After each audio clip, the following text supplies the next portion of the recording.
이 시간에는 우리에게 주시는 하나님의 말씀 우리가 함께 찾아보겠습니다. 말씀은 사무엘상 17장 41절로 51절까지의 말씀인데요. 우리 함께 자리에서 일어나셔서 우리 함께 교독하시겠습니다. 사무엘상 17장 41절로 51절까지의 말씀입니다. 저와 함께 교독하시겠습니다. 제가 먼저 41절 읽겠습니다. 블레셋 사람이 방패든 사람을 앞세우고 다윗에게로 점점 가까이 나아가니라. 그 블레셋 사람이 둘러보다가 다윗을 보고 업신여기니 이는 그가 젊고 붉고 용모가 아름다움이라. 블레셋 사람이 다윗에게 이르되 내가 나를 개로 여기고 막대기를 가지고 내게 나왔느냐 하고 그의 신들의 이름으로 다윗을 저주하고, 그 블레셋 사람이 또 다윗에게 이르되 내게로 오라. 내가 내 살을 공중의 새들과 들짐승들에게 주리라 하는지라. 다윗이 블레셋 사람에게 이르되 너는 칼과 창과 단창으로 내게 나아오거니와 나는 만군의 여호와의 이름 곧 내가 모욕하는 이스라엘 군대의 하나님의 이름으로 내게 나아가노라. 오늘 여호와께서 너를 내 손에 넘기시리니 내가 너를 쳐서 내 목을 베고 블레셋 군대의 시체를 오늘 공중의 새와 땅의 들짐승에게 주어 온 땅으로 이스라엘의 하나님이 계신 줄 알게 하겠고, 또 여호와의 구원하심이 칼과 창에 있지 아니함을 이 무리에게 알게 하리라.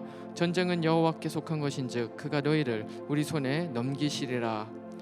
블레셋 사람이 일어나 다윗에게로 마주 가까이 올 때에 다윗이 블레셋 사람을 향하여 빨리 달리며 손을 주머니에 넣어 돌을 가지고 물매를 던져 블레셋 사람의 이마를 치매 돌이 그의 이마에 박히니 땅에 엎드러지니라.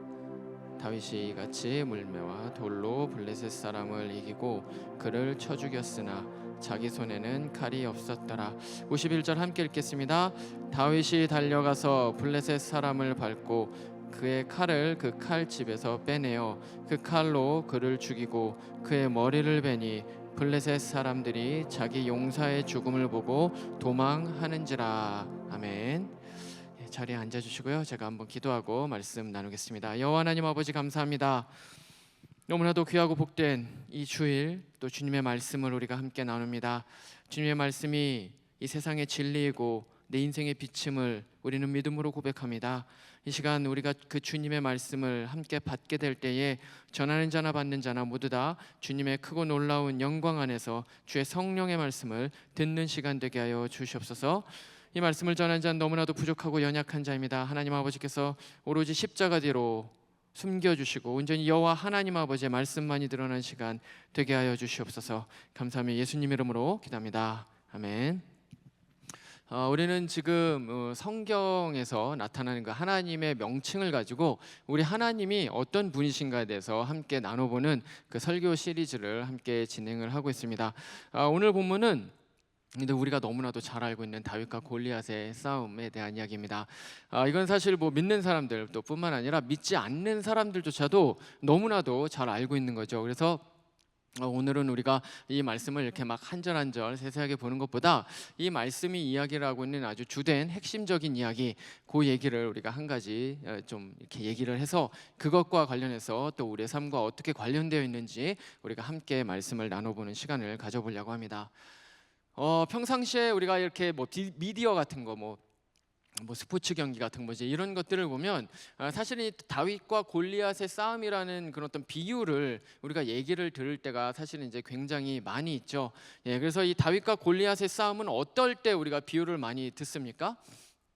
어떤 두 팀이 예를 들면 스포츠 경기를 하는데 두 팀이 실력 차이가 너무나도 현격히 많이 나는 거예요. 그래서 야, 이거는 뭐 싸우거나 만하다, 해보나 만하다, 뭐 결과가 뻔하네, 뭐 이제 이런 식으로 이야기를 할 때 야, 이거는 다윗과 골리앗의 싸움이다, 수준 차가 너무 많이 난다, 뭐 이제 이런 식으로 이야기를 하는 것을 우리가 많이 들어보게 됩니다.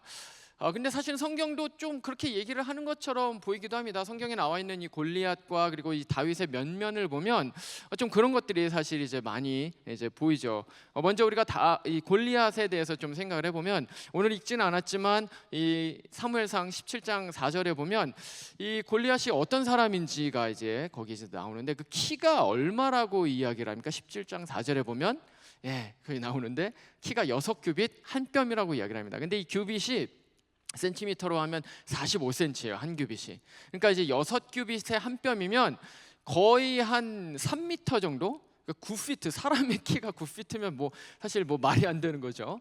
근데 그렇게나 컸다는 거예요. 엄청나게 큰 거인 족속이었습니다. 9피트나 되는 어마어마한 그런 사람이었죠. 그리고 뭐 어렸을 때부터 이게 이렇게 많이 컸기 때문에 어렸을 때 아마 스카웃을 된 것 같습니다. 그래서 전사로 훈련을, 트레이닝을 계속해서 막 받아왔었던 사람이 바로 이 골리앗이었습니다. 근데 그 반면에 그러면 다윗은 어떤 사람이었습니까? 다윗은 아직 자라지도 않았어요. 다 자라지도 않았습니다. 소년이었습니다. 소년이었고 이 사람은 그냥 베들레헴이라는 어디 그 촌에서 부모님 그냥 심부름, 이제 허드렛일 뭐 이런 거 하면서 양치기 하는 그 양치기 소년이 바로 이 다윗이었다는 거죠. 당연히 뭐 전쟁에 대한 뭐 스킬, 뭐 전쟁의 뭐 경험, 훈련 아무것도 없는 사람이 바로 이 다윗이었다는 것입니다. 그래서 우리가 이걸 딱 놓고 보면, 이제 여기까지만 우리가 놓고 보면 골리앗과 이제 다윗을 봤을 때 이게 싸움이 되겠나? 사실은 이제 이런 생각이 이제 들게 되는 것이죠. 그래서 이제 사람들도 많이 이제 그러한 어떤 스포츠 경기나 이런 데서 다윗과 골리앗에 대한 비유를 많이 씁니다. 하지만 사실은 이 비유는 전혀 잘못된 비유입니다. 성경을 제대로 읽는다면 사실은 그 비유는 전혀 맞지 않는다는 사실을 알 수가 있어요. 왜냐하면 사실 이 싸움은 처음부터 골리앗이 이길 수 있는 싸움이 아니었습니다. 왜 그러냐면 무기의 차이 때문에 그렇습니다. 무기의 차이. 그게 사실은 이 오늘 말씀의 이제 가장 중요한 핵심이 바로 그겁니다. 무기의 차이. 자, 그러면 무기가 어떻게 차이가 있는 것일까? 우리가 한번 좀 생각을 한번 해보겠습니다. 오늘의 말씀에 이제 우리가 읽지는 않았지만 17장 5절 말씀에 보면 골리앗이 어떤 무기를 가지고 나아가는지 이제 거기 그렇게 써 있는데요. 여기 나와 있는 거 제가 한번 읽어보겠습니다. 이렇게 나와 있습니다. 머리에는 노투구를 썼고 몸에는 비늘 갑옷을 입었으니 그 갑옷의 무게가 놋 5,000세겔이며 그의 다리에는 놋 각반을 쳤고 어깨 사이에는 놋 단창을 메었으니 그 창자루는 배틀채 같고 창날은 철 600세겔이며 방패든 자가 앞서 행하더라. 이렇게 나와 있어요. 그러니까 이게 그 골리앗이 걸치고 있었던, 그리고 또 가지고 나갔었던 그 무기입니다. 사실 웬만한 사람은 그냥 싸우러 나가도 웬만해서는 앞에 나가기도 전에, 골리앗한테 가기도 전에 아마 죽임을 당하게 될 것입니다. 그런데 아무리 이렇게 용감히 나가서 이렇게 칼을 휘두른다고 하더라도 사실은 골리앗한테 이렇게 해를 입히는 것이 거의 불가능했습니다. 왜냐하면 지금 여기 나와 있는 것처럼 갑옷을 입었는데 갑옷이 놋 5,000세겔이에요. 이게 뭐 우리 지금 환산을 해보면 어느 정도냐면 약 한 120에서 130 파운드 되는 거예요. 그러니까 갑옷의 무게만 거의 약간 한 성인에 거의 가까운 그러한 무게인 거예요, 갑옷이. 그러니까 이 갑옷이 얼마나 크고, 뭐 몸이 크니까 당연히 컸겠죠. 크기도 하지만 굉장히 두껍고 뭐 그랬겠죠. 그러니까 그런 것을 입고 있었던 겁니다. 그리고 무기가 또 방패가 있는데 이 방패를 자기가 들고 나오지 않고 사람이 그 방패만 옮기는 사람이 따로 있어야 될 정도로 또 방패가 이제 이렇게 따로 나왔습니다. 얼마나 그러니까 방패가 컸겠습니까? 근데 그거보다 더 큰 거는 무엇입니까? 공격 무기예요. 공격 무기. 이 공격 무기가 이제 그 창이었는데 이 창이 뭐 보통 긴 게 아니죠. 근데 이게 얼마나 길었냐면 여기 나와 있는 것처럼 창 날만 철 600세겔인 거예요. 철 600세겔이면 거의 한 15파운드, 16파운드 되는 겁니다.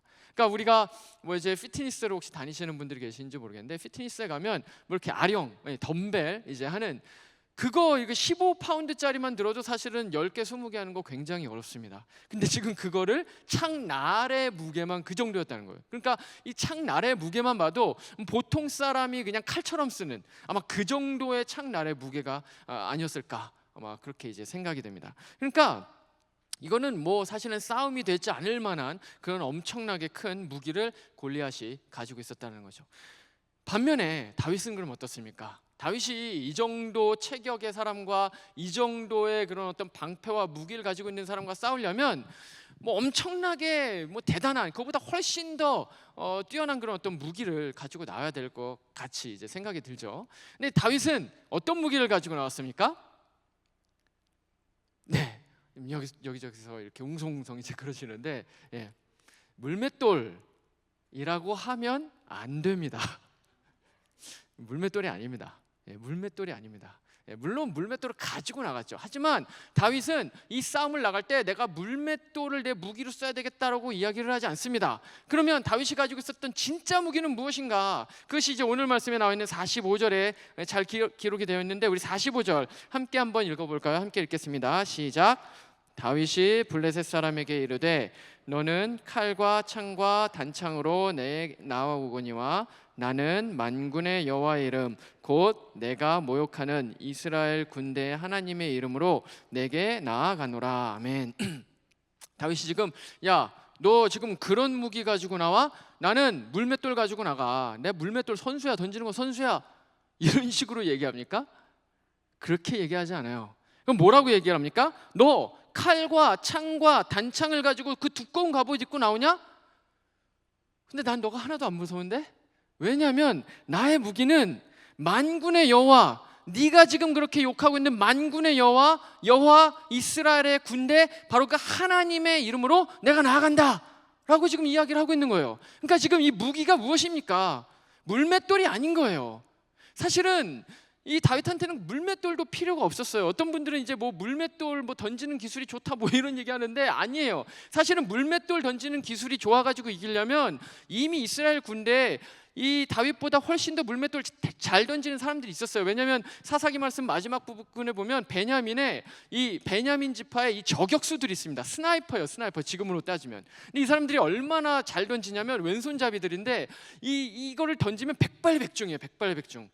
그런 사람들이 베냐민 지파에 있었어요. 그러니까 이거는 뭐냐면 물맷돌 던지는 게 그때 어떤 한 굉장히 중요한 공격 수단이었다는 거죠. 그런 스나이퍼들이 이미 이스라엘 백성들에게는 있었다는 거예요, 이 군대 안에는. 그러면 이 다윗이 아무리 물맷돌을 잘 던져봐야 그 많은 사람들, 그 항상 훈련을 하는 그 사람들보다 과연 잘 던지겠냐는 거예요. 그렇지 않다는 것입니다. 그러면 다윗은 무엇입니까? 사실은 물맷돌 갖고 나간 게 아니라는 거예요. 물맷돌을 의지해서 나간 게 아니고 물맷돌 던지는 실력으로 이긴 것도 아니라는 것입니다. 사실은 다윗한테는 물맷돌이 아예 필요가 없었어요. 사실은 그냥 나가서 아무것도 없이 나가서 그냥 소리만 한번 빡 질러도 사실은 골리앗은 그 자리에서 쓰러졌을 것입니다. 무슨 허튼 소리를 합니까? 사람이 어떻게 그렇게 쓰러집니까? 라고 생각을 하실 수가 있겠지만 여호수아서 6장을 한번 기억해 보시길 바랍니다. 여호수아서 6장에 어떤 일이 일어납니까? 여리고 전쟁이 일어나죠. 여리고는 이 가나안의 이제 첫 번째로 만나는 성인데, 이 여리고는 고고학적인 증거에 의하면 성벽이 이중으로 되어 있는 벽이었습니다. 근데 이게 성벽이 얼마나 두꺼운지 성벽 사이에 방을 만들 수 있을 정도로, 그게 이제 라합이 거기 살았던 거잖아요. 그 성벽이 그렇게나 두꺼운 엄청난 요새가 바로 여리고였다는 거죠. 근데 이 여리고를 이스라엘이 정복을 해버리죠. 근데 어떻게 정복을 합니까? 막 가가지고 엄청나게 뭐 대단한 지략가가 막 와가지고 그런 식으로 하지 않아요. 그럼 어떻게 합니까? 하나님의 말씀을 듣습니다. 하나님이 뭐라고 이야기합니까? 야, 하루에 한 바퀴씩 거기 성 돌아. 하루에 한 바퀴. 그다음 마지막 7번째 날에 7바퀴 돌아. 그래서 성 13바퀴, 총 13바퀴 돌고, 그 다음에 이제 제사장들이 양각 나팔, 양뿔로 만든 나팔을 뿌 하고 붑니다. 근데 이거를 불었더니 어떤 일이 일어나요? 성벽이 무너져 버리는 거예요. 여러분, 이게 소설입니까? 이게 동화입니까? 아니에요. 이거는 역사적인 사실이에요. 고고학적 증거가 있는 역사적인 사실이라는 것입니다. 그러면 우리는 생각을 해봐야 되는 게, 이것이 도대체 어떻게 일어났습니까? 어떻게 양뿔 나팔을 분다고 성이 무너집니까? 그것도 뭐 그냥 한 겹으로 되어 있는 것도 아니고 그 엄청나게 두꺼운 성이 어떻게 무너질 수 있었냐는 거예요. 그 이유는 딱 하나예요. 이 전쟁의 주인이 여호와 하나님이었기 때문에 그래요. 여호와 하나님이 이 전쟁을 주관하고 계신 거예요. 여호와 하나님 아버지는 어떤 분이십니까? 이 세상의 자연의 법칙을 초월해 계신 분이시죠. 이 세상의 자연의 법칙에 종속되지 않으십니다.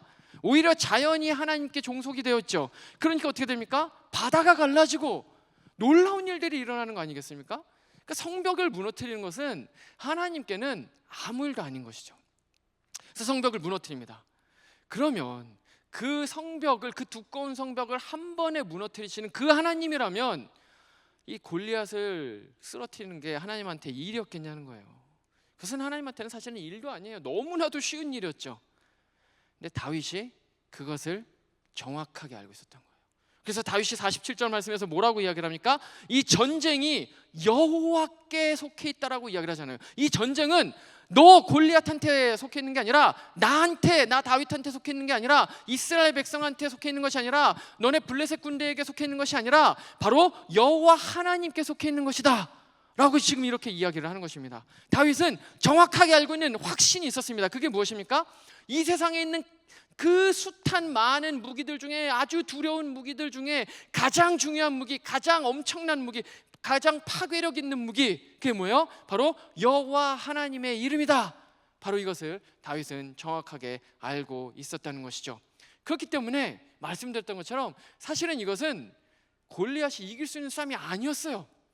왜냐하면 하나님께서는 이미 다윗의 편에 계셨기 때문에 그렇습니다.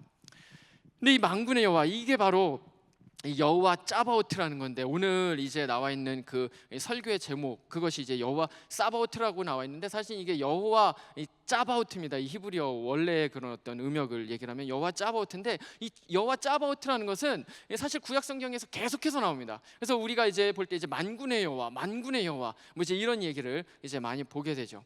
근데 이 만군의 여호와라는 이 단어가 약 한 500구절에서 굉장히 많이 나오죠. 구약 성경에서 굉장히 많이 나오는데, 그것이 굉장히 집중적으로 나와 있는 그 이제 성경이 있는데, 그게 뭐냐면 선지서입니다. 선지서. 선지서의 약 한 90% 이상, 약 한 400구절 이상이 계속해서 선지서에서만 만군의 여호와라는 얘기가 계속해서 나오게 된다는 거죠. 근데 중요한 것은 이것입니다. 지금 오늘 여기에서 쓰인 이 사무엘상 17장에서의 이 만군의 여호와라는 것은 이스라엘의 군대의 하나님, 다윗이 이제 얘기하는 것처럼 이스라엘의 군대의 하나님이라고 이제 그렇게 해석이 되는데, 사실 선지서에서는 이 여호와 짜바옷이 만군의 여호와가 이제 그런 식으로 이스라엘의 군대의 하나님이라고 쓰이지를 않아요. 다른 뜻으로 쓰이게 됩니다. 그 다른 뜻이 무엇이냐? 이게 사실은 여호와 짜바오트에서 더 중요한 의미인데, 그게 뭐냐면 바로 이 온 우주의 통치자이신 여호와 하나님이시라는 것입니다. 이게 왜 이렇게 의미가 바뀌게 되냐면, 그것은 제가 이제 2주 전에 여호와 일에 대해서 이제 말씀을 드릴 때, 그때 이제 말씀을 잠깐 이제 드렸는데 아마 기억이 많이들 안 나시리라 생각이 들어서 다시 한번 말씀을 드리자면, 이 계시의 점진성이라는 것 때문에 그렇습니다. 계시의 점진성. 이거는 뭐냐면 하나님께서 처음에 계시를 주실 때는 그 계시가 희미한 거예요. 그래서 이게 뭔지도 잘 모르고 이해도 잘 되질 않습니다. 근데 이게 세월을 지나면서 역사적으로 계속해서 그 계시가 계속해서 커진다는 거죠. 커지고 명확해진다는 것입니다. 이것이 계시의 점진성입니다. 지금 이 말씀도 역시 여호와 짜바오트도 역시 마찬가지예요. 처음에 하나님께서 아브라함을 만나 주실 때 이제 창세기 12장입니다. 근데 그때 하나님께서 아브라함을 딱 만나 주셨을 때 하나님께서 뭔가 막 대단한 그런 어떤 존재로 나타나는 것이 아니라 그 가정의 신으로 나타나요. 그러니까 그 당시에는 모든 사람들이 다 자기의 그런 어떤 가문의 신이 있었어요. 우리의 가문, 우리의 가정은 이런 신을 믿어, 뭐 이제 이런 식으로 해가지고 그런 가문의 신들이 있었습니다. 근데 그런 가문의 신들의 하나인 것처럼 하나님께서 어느 날 아브라함에게 나타나시는 거죠. 근데 이것이 이제 시간을 지나가게 되면서 어떻게 됩니까? 이삭, 야곱, 그리고 야곱의 12아들을 통해서 이제 민족이 되게 되는 거예요. 그래서 이제는 어떻게 되는 겁니까? 그 하나님이 어떻게 계시가 돼요? 민족의 하나님. 그래서 이스라엘의 민족의 하나님. 그래서 오늘의 말씀에 나와 있는 것처럼 이 이스라엘의 군대의 하나님, 이제 이렇게 되게 되는 겁니다. 근데 이것이 나중에는 이제 선지서에 가면 이제 더 커져요. 더 커져서 더 명확하게 나오는데, 그게 무엇입니까? 바로 하나님, 나 여호와는 아브라함만의 하나님이 아니라, 이스라엘만의 하나님이 아니라 이 모든 세상, 이 전 우주를 다 다스리는, 다 통치하는 바로 여호와 하나님이다. 하나님께서 지금 그런 말씀을 지금 하고 계시는 것이라는 거예요. 이게 이사야서 6장에 이제 가장 잘 나타나 있는데, 이사야서 6장을 보면 이사야가 이제 콜링을 받는 장면입니다. 이사야가 소명을 받는 장면인데, 이사야가 어느 날 이제 환상을 보죠. 환상을 보는데 어떤 환상이냐면 아주 높고 높은 보좌에 한 분이 앉아 계시는 거예요. 여호와 하나님이시죠. 근데 높고 높은 보좌라는 것은 무엇입니까? 그분의 지위를 이야기하는 거죠. 근데 그 하나님께서 왕의 복장을 입고, 그 왕의 복장으로 그 왕의 그런 모든 끌리는 그 옷을 입고 높고 높은 보좌에 이렇게 딱 앉아 계시는 바로 그 하나님을 이사야가 보게 되는 거예요. 그리고 보고 나서 어떻게 되냐? 거기서 무릎을 꿇을 수밖에 없게 되었다는 것이죠. 이게 바로 하나님께서 내가 누구냐? 내가 어떤 분이냐, 내가 어떤 신이냐, 나는 이 우상들과 다른, 나는 이 만군의 주 여호와 짜바오트, 바로 이 온 세상을 다 다스리는 바로 통치자, 주권자 여호와 하나님이다. 바로 이렇게 말씀을 하고 있는 것입니다. 그래서 이 선지자, 특별히 이제 이사야 선지자를 통해서 하나님께서 말씀하시는 것은 무엇이냐면, 내가 이 이스라엘만 경고하고 심판하고 이러는 게 아니라 그 주변에 있는 모든 블레셋, 시돈, 에돔, 이집트, 아수르, 심지어는 바벨론까지 전부 다 하나님께서 경고하시고 심판하시는 그 모든 것이 이사야 선지자의 그런 어떤 계시로, 메시지로 나오게 된다는 것이죠. 이것은 무엇입니까? 바로 하나님 아버지께서 이 온 만물을 다 창조하시고 다 통치하시는 바로 그 여호와 하나님이시라는 사실을 분명히 알려주시는 것이죠. 그렇습니다. 오늘의 우리의 설교의 제목 여호와 짜바오트는 우리에게 여호와 하나님이 이 모든 세상의 통치자라는 사실을 알려주고 있습니다. 그래서 우리는 이 말씀을 통해서 이 여호와 짜바오트의 이 의미를 통해서 여러 가지 많은 메시지를 얻을 수가 있지만, 그 중에서 딱 두 가지만 우리의 삶에 한번 적용을 해보도록 하겠습니다. 첫 번째로는 우리는 우리의 인생의 통치자가 하나님이시라는 사실을 우리가 알아야 된다는 것입니다. 인생을 사람들은 여러 가지 이제 비유로 이야기를 합니다. 그런데 그 중에서 인생을 전쟁에 비유하는 또 그런 사람들도 있죠. 뭔가 인생이 뭔가 이렇게 막 치열하고 막 전쟁 같다는 이제 그러한 의미에서 인생을 전쟁에 이제 비유를 합니다. 오늘 같이 좀 사회가 어두워지고 좀 불안해지고 좀 각박해지면 사실은 우리의 인생이 좀 더 이제 전쟁 같은 이제 그러한 치열한 삶으로 이제 치닫게 되는 것이죠. 저는 우리 청년부를 담당을 하고 있습니다. 그래서 우리 청년들과 같이 이야기를 많이 나눕니다. 근데 이야기를 나누면서 그들이 살고 있는 모습들, 또 고민들, 또 직장에서 살아가는 모습들, 이제 이런 얘기들을 많이 듣습니다. 근데 들으면 정말 삶이 굉장히 치열해요. 정말 서바이벌하기 위해서 굉장히 치열하게 삽니다. 취업을 하는 것 자체도 전쟁이에요. 먹고 사는 것 자체가 전쟁입니다. 직장 생활을 해도 전쟁이고요. 공부를 하는 것, 학생들에게 전쟁같이 하고 있습니다. 또 뿐만 아니라 아이를 키우는 것, 우리 성도님들 가운데서는 아이를 키우시는 분들도 계신데, 아이를 키우는 것도 뭔가 전쟁같이 느껴질 때가 많이 있고요. 또 어떨 때는 너무나도 육신이 아프고 힘들고 고단할 때, 이거 역시도 병마와 싸우는 어떤 전쟁같이 느껴질 때가 많이 있습니다. 그렇습니다. 아마 이 자리에 있는 많은 성도님들이 제가 지금 말씀드렸던 이 전쟁 같은 인생을 살아오셨고 지금도 살고 계시고 앞으로 살게 될 것이라고 생각이 듭니다. 그런데 이 전쟁이 길잖아요. 우리의 인생이 이제 하면서 또 이런 것들은 또 막 2개, 3개씩 막 어려움이 막 함께 닥치죠. 아이를 키우는 것도 힘드는데 먹고 사는 것도 힘들고 공부하는 것도 어려워지고 이런 것들이 막 계속 복합적으로 오게 됩니다. 근데 그러면 어떻게 됩니까? 이 전쟁 같은 일상이 너무 고단해지는 거예요. 너무 힘들어요. 좌절이 됩니다. 낙심이 돼요. 희망을 바라볼 수 없는 그러한 어떤 삶의 정황으로 끌려갈 때가 있습니다. 그래서 모든 걸 포기하고 싶을 때가 있어요. 다 포기하고 싶어요. 나 이제 공부도 그만할래. 나 이제 아이 키우는 것도 너무나도 힘들어. 나 직장 너무 힘들어. 고단해. 힘들어. 하면서 모든 희망과 소망을 놓아버리고 싶을 때가 분명히 있습니다.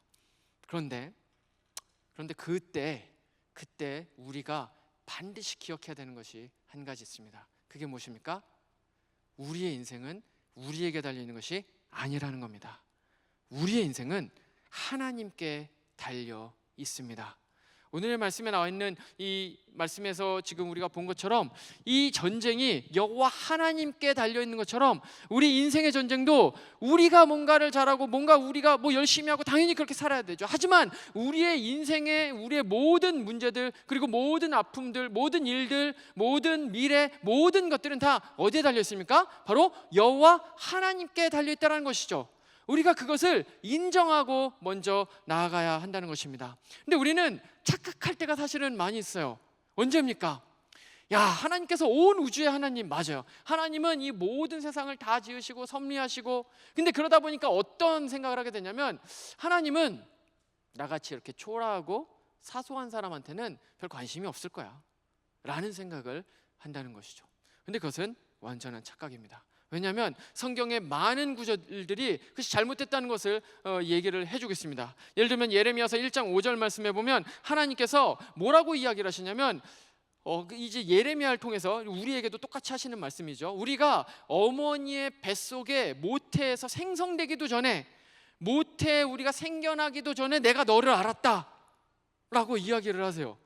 이게 무슨 말입니까? 우리는 사실은 이 사람의 상상력으로는 이해가 안 됩니다. 우리가 이 세상에 조성되기도 전에, 어머니의 뱃속에 생겨나기도 전에 하나님께서 이미 우리를 알고 계신다라는 거예요. 놀라운 사실 아닙니까? 또 뿐만 아니라 이사야서 49장 16절 말씀에서는 그분이 우리의 이름을 자기의 손바닥에 썼다라고 이제 그렇게 이야기를 하십니다. 물론 하나님은 손이 없으세요. 이건 비유적인 표현이죠. 하나님은 손이 없으세요. 근데 손바닥에 썼다라고 이야기를 하는 것은 무엇입니까? 손바닥에 내 이름을 썼대요. 정훈, 하나님께서. 그래. 무슨 말입니까? 손바닥은 언제든 우리가 볼 수 있는 거죠. 우리가 가장 가까운 겁니다. 무슨 말입니까? 하나님께서 언제든지 우리를 지켜보고 계신다는 거죠. 우리를 인도하고 계신다는 거죠. 우리와 함께하고 계신다는 사실입니다. 뿐만 아니라 스바냐서 3장 17절에는 그 하나님께서 우리로 인해서 기쁨을 감추지 못한다고 그렇게 말씀을 하십니다. 그러니까 얼마나 사랑하면, 자녀들을, 이제 어린 자녀들을 이제 키워보신 분들은 아시겠지만, 어린 자녀를 보면 뭐 요즘 이제 그 속된 말로 그런 말 많이 하잖아요. 아빠 미소 뭐 이런 거. 그러니까 뭐가 이렇게 쉬운 사람처럼 그냥 좋은 거죠. 그냥 그 아이를 보고 있으면 그냥 너무 즐거운 겁니다. 근데 하나님께서 우리를 그렇게 보신다는 거예요. 하나님께서 우리 한 명 한 명을 바로 그와 같이 보면서 너무 사랑하니까 그 하나님께서 우리를 보실 때 바로 그 기쁨이 넘친다는 거예요. 이 모든 구절들이 우리에게 보여주고 있는, 알려주고 있는 말씀은 무엇입니까? 하나님께서는 우리의 인생 하나하나에 관심이 있으시다는 거예요. 하나님께서는 우리를 그냥 대충 만들어서 어디 던져놓고 야, 너 알아서 잘 살아가 라고 하나님께서는 그렇게 하시는 분이 결코 아니시라는 것입니다. 그 하나님께 우리는 그냥 있으나 마나한, 야, 너는 있어도 그만이고 없어도 그만이고 뭐 별로 그냥 나한테 중요하지 않은 존재야 라고 하시는 분이 결코 아니라는 것입니다. 그 하나님께 우리는 너무나도 귀하고 중요한 존재라는 것이죠. 하나님께서는 우리가 이 땅 가운데 있기도 전에 이미 만세 전부터 우리를 창조하실 것을 이미 예배해 놓으셨었어요. 에베소서 1장 4절의 말씀에 나와 있는 것처럼. 그리고 어떤 일을 합니까? 그분께서 우리를 이 땅 가운데 조성을 하셨습니다.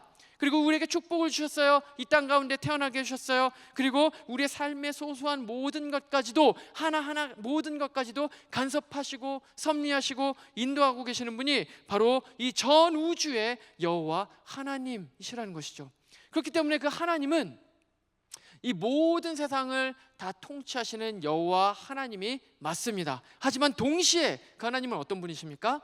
바로 너무나도 초라해 보이고 너무나도 사소해 보이고 축복받지 못한 것 같아 보이는 그러한 나에게도 너무나도 큰 관심을 가지시고 내 삶을 친히 인도하고 계신 분이 바로 우리의 여호와 하나님이시라는 것이죠. 그렇기 때문에 내 인생을 내가 마음대로 하려고 하지 마시길 바랍니다. 왜냐하면 어차피 우리의 인생이라는 것은 우리에게 달려있는 문제가 아니에요. 우리가 보기에는 우리에게 달려있는 것 같죠.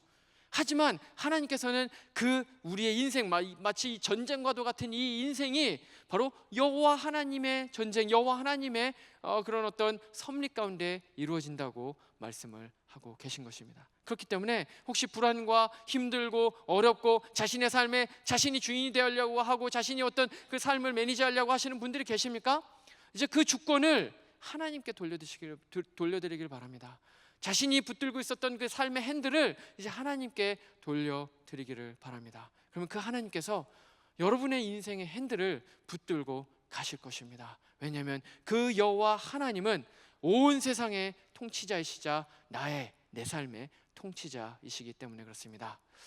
두 번째로는 우리가 왕이신 하나님께 합당한 영광을 그분께 올려드려야 한다는 것입니다. 데이비드 웰스라는 유명한 신학자가 있습니다. 근데 이 신학자가 오늘날 이 그리스도인들의 가장 큰 문제점에 대해서 이야기를 했는데, 그 문제점은 뭐냐면 그리스도인이라고 하면서 하나님을 왕으로 섬기지 않는다는 바로 그것이었습니다. 무엇입니까? 하나님의 권위를 무시한다는 거예요. 하나님을 너무 가볍게 여긴다는 것입니다. 예수님을 모르는 사람, 하나님을 믿지 않는 사람은 뭐 당연해요. 그들은 하나님을 믿지 않기 때문에 하나님이 왕이심에도 불구하고 하나님을 왕으로 섬기지 않죠. 당연합니다. 맞습니다. 하지만 문제는 무엇입니까? 문제는 우리라는 거예요. 문제는 우리. 하나님을 믿는다고 하면서도 하나님의 왕 되심을 인정을 하지 않는 거예요. 우리의 삶 가운데에서. 그분이 실제 내 인생의 왕이라는 사실을 잊고 살 때가 사실은 우리는 너무나도 많다는 것입니다. 아니, 사실은 대부분의 시간에 우리는 우리의 하나님의 왕 되심을 인정을 해드리지 않아요. 근데 그러다 보니까 하나님께 마땅히 돌려드려야 되는 바로 그 영광을 하나님께 올려드리지 않는다는 것이죠. 그러면 해법은 무엇입니까? 어떻게 해야지 우리가 하나님께 영광을 올려드릴 수가 있을까요?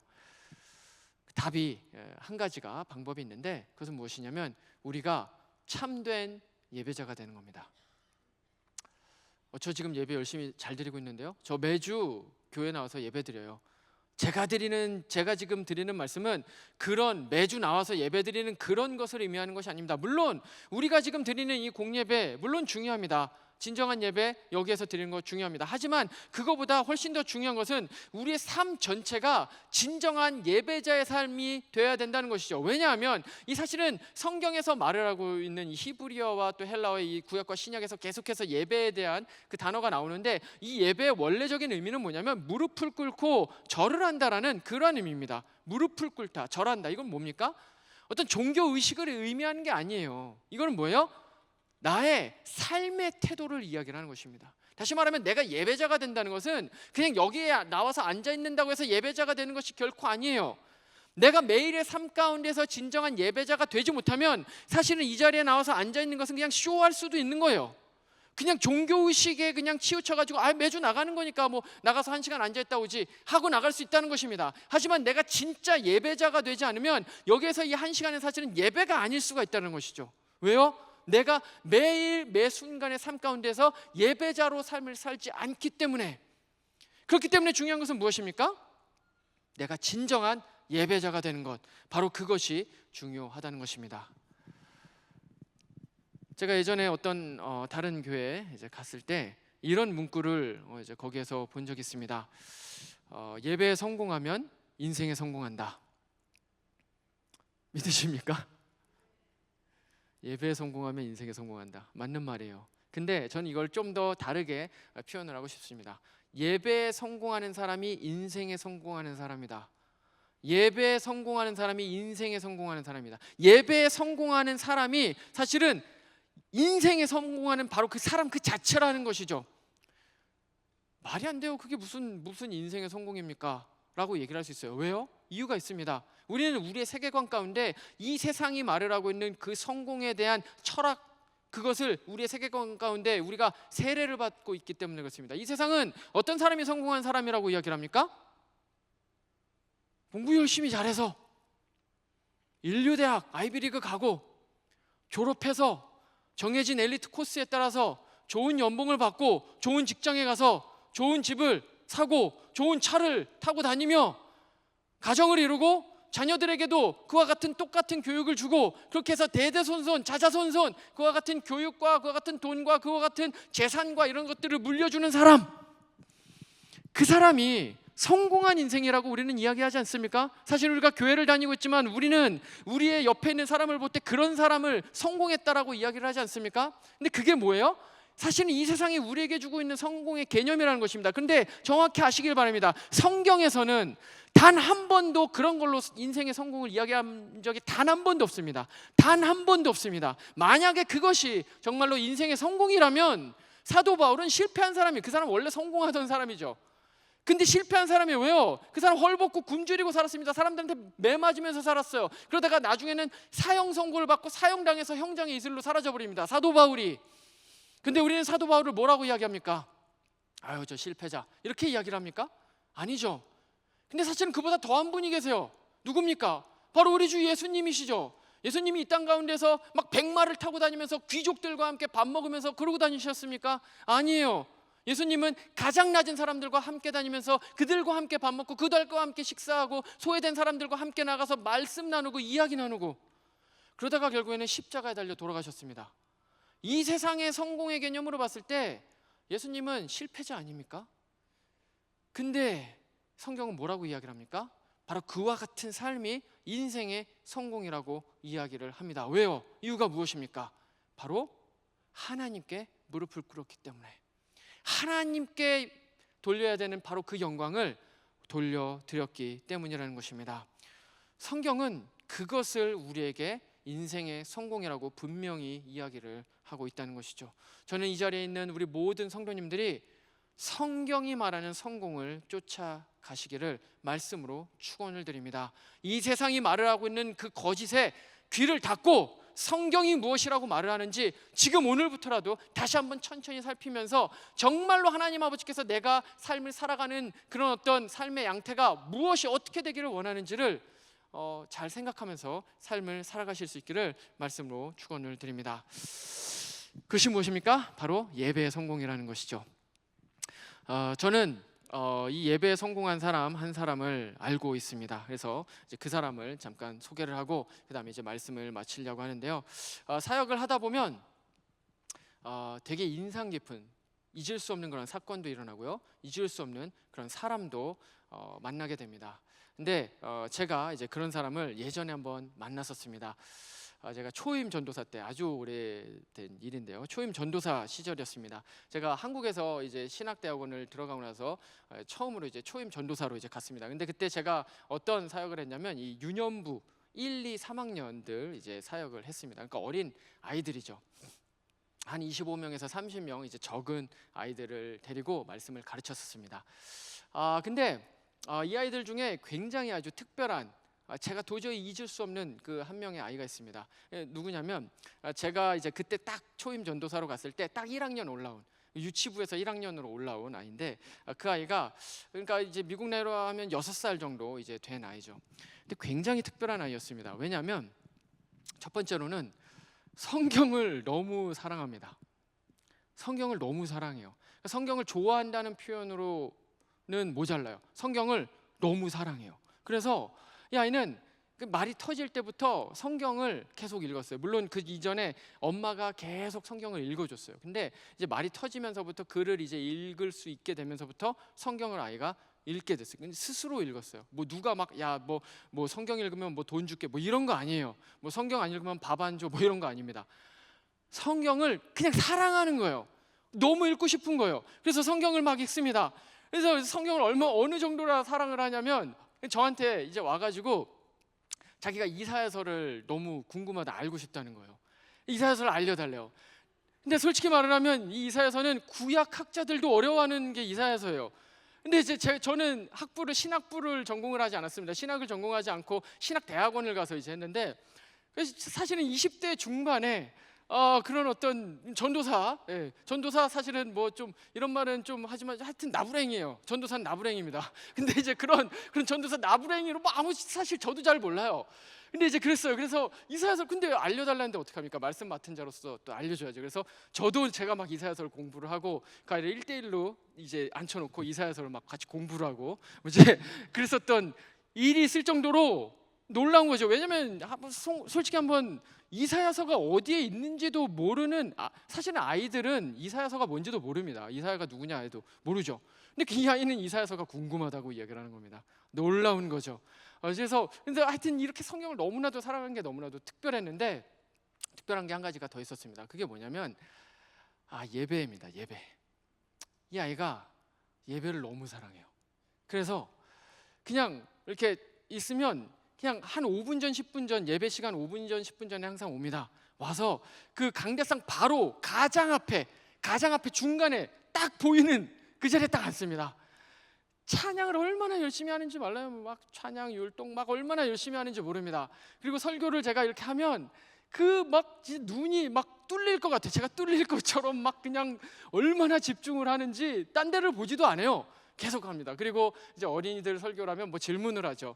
뭐 이렇게 뭐 야곱의 아빠가 누구예요? 뭐 막 이런 거 막 물어보고 하면 뭐 얘기가 막 손들 가지고 뭐 이삭이요 막 이제 이렇게 하고 막 이제 그러던 아이였습니다. 예배를 너무 사랑해요.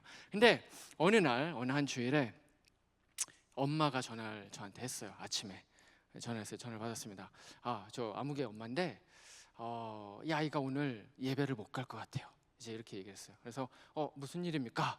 얘기를 했더니 수두에 걸렸대요. 수두에. 그래서 전염병이니까 아이들한테 옮기면 안 되니까 못 갈 것 같아요 했습니다. 그래서 이제 알겠습니다 하고 전화를 끊고 평소와 같이 예배를 드렸습니다. 근데 예배를 드리는데 똑같이 이제 설교를 하고 있었죠. 근데 그 예배당이 어땠냐면 예배당이 이제 작은 예배당이었어요. 25명 뭐 이제 애들 들어가는 예배당이니까. 근데 제가 이제 설교를 하면 이렇게 딱 뒤에 저렇게 우리 이제 예배당처럼 뒤에 이제 문이 있는데 그 문이 유리문이었어요. 이게 이렇게 딱 보입니다. 그리고 그 유리문 뒤에 장의자가 하나가 있었습니다. 이렇게 긴 의자, 교회 의자. 이제 제가 설교를 하고 있는데 어떤 아이가 온 거예요. 왔는데 몸을 다 칭칭 감고 모자를 쓰고 눈만 이렇게 나와서, 그때 겨울이 아니었습니다. 근데 그러고 와서 그 설교도 잘 들리지 않는데 유리문 뒤에 있으니까, 출입구 뒤에 있으니까 거기 앉아 있는 거예요. 그래서 제가 처음에 누구지? 누구야? 하고 있는데 그 아이였던 것입니다. 그리고 그 예배를 드리고 바로 갔어요. 나중에 얘기를 들어보니까 그 엄마가 이제 그렇게 이야기를 합니다. 그 예배 못 간다고 하니까 막 울면서 자기는 예배를 가야 된다고, 자기는 꼭 예배를 가야 된다고 울고 난리가 나가지고 그래가지고 이렇게 동요 메고 와가지고 거기 앉아서 예배 드리고 갔다는 것입니다. 어떤 생각이 드십니까? 전염병 걸렸는데 교회 가면 안 되지, 이런 생각이 드십니까? 그 아이의 마음을 한번 보십시오. 그 아이의 마음, 예배에 대한 사모함, 하나님을 사랑하는 그 사모함 한번 보시기를 바랍니다. 저는 가끔 가다가 이 아이 그리고 그 광경이 잊혀지지가 않아요. 지금 꽤 오래 지났지만 잊혀지지가 않아요. 너무 충격적이었기 때문에. 그것이 마음속에 여전히 많이 생각날 때가 있습니다. 그리고 창피하지만 전 제 자신한테 이렇게 묻습니다. 나는 과연 이 아이만큼 예배를 사랑하는가? 나는 정말로 이 아이만큼 하나님을 사랑하는가? 내가 이 아이만큼, 내가 목사인데, 내가 목사임에도 불구하고 내가 이 아이만큼 하나님의 말씀을 정말로 사랑하는가? 그리고 나 자신을 보고 제가 처하는 그런 어떤 현실들을 바라봅니다. 가슴이 답답해지고 먹먹해질 때가 너무나도 많아요. 왜냐하면 그 6살짜리 꼬마보다도 예배를 사랑하지 않는 모습, 말씀을 사랑하지 않는 모습, 하나님을 사랑하지 않는 모습, 목사인 저에게 나타나기 때문에 우리는 예배를 사랑합니까? 오늘날 누가 그 6살 아이 꼬마만큼 하나님의 말씀을 사랑합니까? 누가 그만큼 예배를 사랑합니까? 누가? 이 자리에 있는 누가 6살짜리 꼬마보다 예배를 사랑합니까? 사랑하는 성도 여러분, 우리는 인생의 성공을 무엇으로 규정하고 있습니까? 우리는 우리의 자녀들에게 인생의 성공이 뭐라고 이야기를 하고 있습니까? 뭐라고 보여주고 있습니까?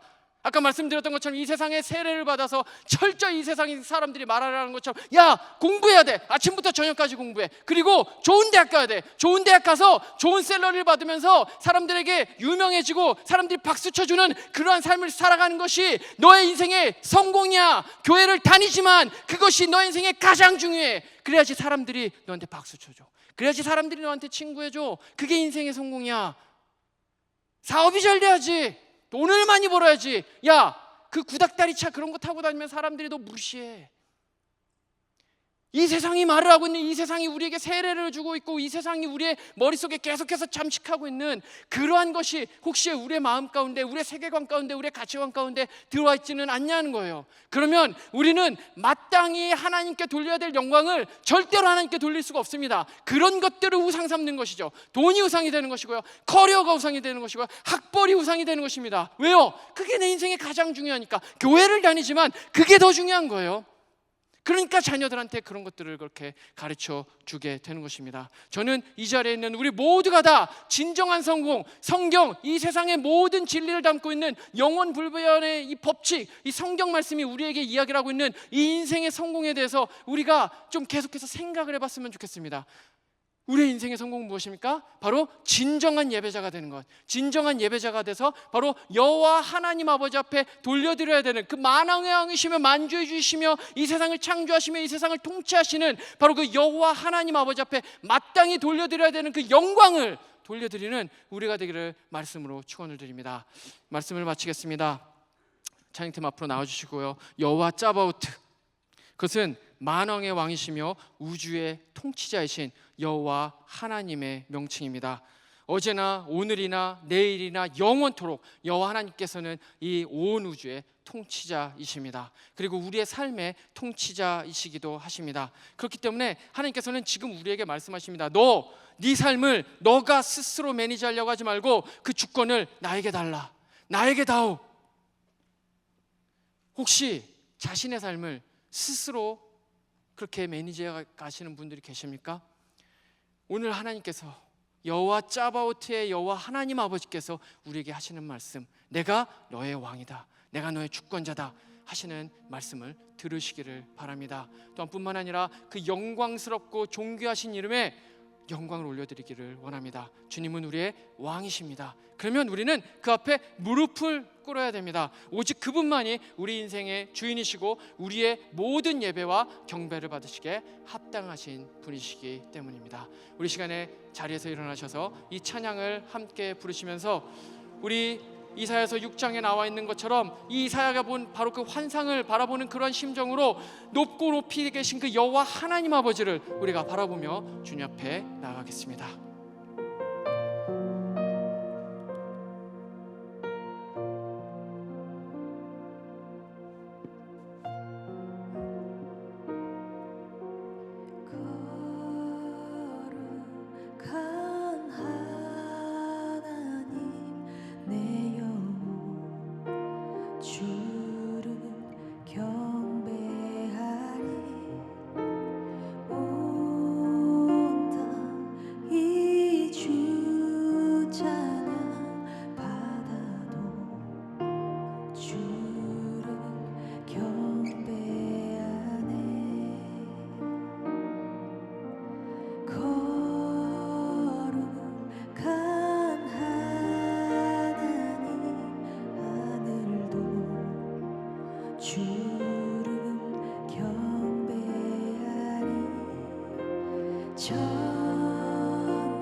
귀하신 어린 양 찬송과 존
여호와 하나님 아버지는 세세 영원토록 우리의 모든 존귀와 영광과 찬양을 받으시기에 합당하신 주님이십니다.